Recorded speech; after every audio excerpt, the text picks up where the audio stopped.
Hello बच्चों, let's read this question and the question says that if x comma y belongs to R, then some problems can be solved by direct observing extreme cases.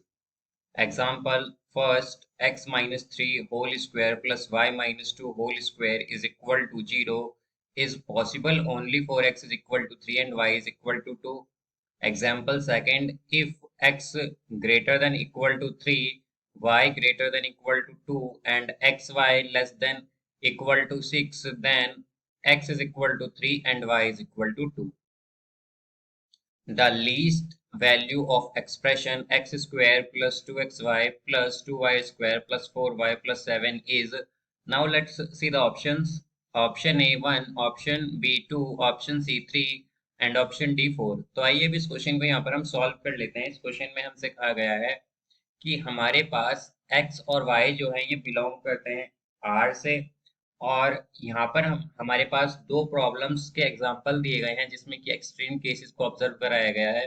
तो अगर x minus 3 whole square plus y minus 2 whole square 0 के equal है, तो हमारे पास जो possible values होंगी x और y की वो होंगी 3 और 2। और अगर x greater than equal to 3 है, y greater than equal to 3 है और xy less than equal to 6 है, तो हमारे पास x की वैल्यू 3 होगी और y की वैल्यू 2 होगी। तो हमें लीस्ट वैल्यू बतानी है इस गिवन एक्सप्रेशन की। तो यहाँ पर हम की कंसेप्ट यूज करेंगे that a plus b whole square is equal to a square plus b square plus 2ab। तो हमारे पास जो a प्लस बी का होल स्क्वायर होता है वो होता है a square plus b square plus 2ab। तो यहाँ से अब अगर हम देखें तो हमारे पास एक्सप्रेशन क्या है, इसे हम z के इक्वल मान लेते हैं। लेट सपोज ये जो एक्सप्रेशन है, तो हमारे पास एक्सप्रेशन क्या है, ये है x square plus 2xy plus 2y square plus 4y plus 7। तो यहाँ से अब अगर हम देखें तो हमारे पास ये जो z है ये क्या हो जाएगा, अगर हम देखें तो हम यहाँ पर x प्लस वाई का अगर होल स्क्वायर बनाने की कोशिश करें तो क्या आएगा, ये हमारे पास एक्स स्क्वायर है, तो ये है x square plus 2xy then plus 2y square है, तो इसे हम क्या लिख सकते हैं, y square plus y square plus 4y और ये है प्लस 7।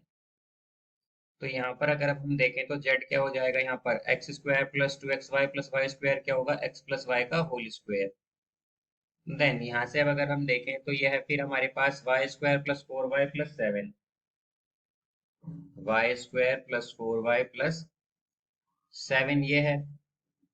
तो यहाँ पर अगर हम देखें तो हम y यहाँ पर अगर स्क्वायर ऐड और सब्ट्रैक्ट कर दें तो हमारे पास यहाँ पर y square plus 4y plus 2 square ये क्या बन जाएगा, y प्लस 2 का होल स्क्वायर बन जाएगा। तो z आएगा हमारे पास, z is equal to x plus y whole square plus x plus 2 whole square, या y plus 2, actually y plus 2 whole square है यहाँ पर, y प्लस 2 होल स्क्वायर।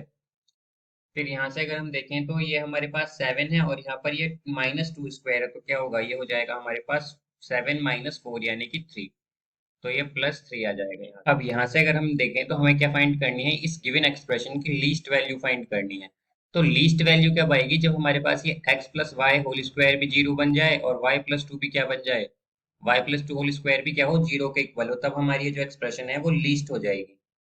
तो यहाँ से हम क्या कह सकते हैं कि least for least value of Z, least value of Z के लिए क्या होना चाहिए, हमारे पास x प्लस वाई 0 के इक्वल होना चाहिए और y प्लस 2 भी 0 के इक्वल होना चाहिए।